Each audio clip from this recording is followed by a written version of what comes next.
চট্টগ্রামের রাউজানে এক যুবদল কর্মীকে গুলি করে হত্যার ঘটনা ঘটেছে। গতকাল শনিবার দিবাগত রাত 1:30টার দিকে বাসায় ভাত খাওয়ার সময় সন্ত্রাসীরা তাকে গুলি করে হত্যা করেন। এ ঘটনায় একই দলের প্রতিপক্ষের লোকজন জড়িত বলে সন্দেহ নিহত ব্যক্তির পরিবার। নিহত যুবদল কর্মীর নাম মোহাম্মদ মানিক আবদুল্লাহ। তিনি গরিবুল্লাপাড়া গ্রামের আব্দুল মোতালেবের ছেলে। দীর্ঘদিন সংযুক্ত আরব আমিরাতে ছিলেন তিনি। গত বছরের অক্টোবরে তিনি দেশে আসেন। স্থানীয় রাজনীতিতে বিএনপি কেন্দ্রীয় ভাইস চেয়ারম্যান গিয়াস উদ্দিন কাদের চৌধুরীর অনুসারী হিসেবে পরিচিত মানিক আবদুল্লাহ। পরিবার ও স্থানীয় বাসিন্দাদের সূত্রে জানা গেছে, মানিক আবদুল্লাহ দেশে ফেরার পর স্ত্রী, 10 বছর বয়সী এক ছেলে ও 5 বছর বয়সী এক মেয়ে নিয়ে চট্টগ্রাম নগরের একটি বাসায় ভাড়া থাকতেন।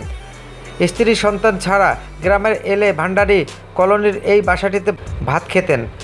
গতকাল রাতেও আরেক যুবদল কর্মী সহ তিনি এই বাসাটিতে ভাত খাচ্ছিলেন। এ সময় বাসাটিতে ঢুকে 12 থেকে 15 জন সন্ত্রাসী গুলি করে তাকে হত্যা করেন। তার শরীরে 3টি স্থানে গুলি লাগে। হত্যার পর সন্ত্রাসীরা অটোরিকশা ও মোটরসাইকেলে চলে যান। নিহত ব্যক্তির ছোট ভাই শাকিল আহমেদ বলেন, একই দলের প্রতিপক্ষের কিছু নেতাকর্মী তার ভাই মানিক আবদুল্লাহর ওপর 3 মাস আগেও হামলা করেছিলেন।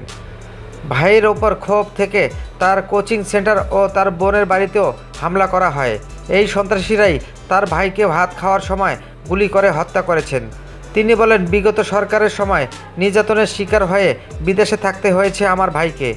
দেশে ফেরার পর দলের প্রতিপক্ষের হাতে জীবন দিতে হলো। আমি হত্যাকারীদের দৃষ্টান্তমূলক শাস্তি চাই।